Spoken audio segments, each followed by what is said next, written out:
It is a very interesting state of affairs that many of us face, ladies and gentlemen, when we don't like to be necessarily told we're wrong, but we want to also live in a world where we feel as if we can say what we want to say. And they do often say, ladies and gentlemen, that sometimes you simply have to do what you think is right.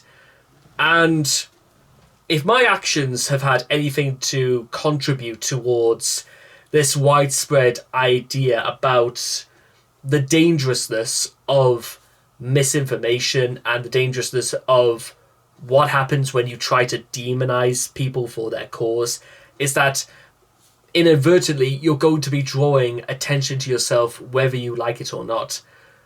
But in this case, ladies and gentlemen, the message I want to send is that if you have got something to say, you should just say it. Whatever the repercussions may be, they will be entirely on you. And remember, ladies and gentlemen, sometimes in life, there is no such thing as good or bad. Sometimes in life, ladies and gentlemen, there are just consequences. Whether good or bad, we have to face up to them. But what's more important is that we are allowed to say them at all. Remember, ladies and gentlemen, it's easy for me to say here in the northeast of England, encouraging the ideology of free speech, but also to take consideration into what you say. Think before you speak, so to say, because in certain parts of the world, having your say at all can mean the difference between life and death.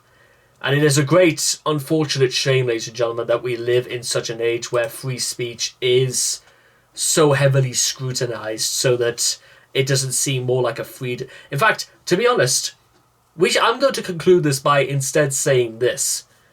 We should not consider this a freedom of speech, ladies and gentlemen.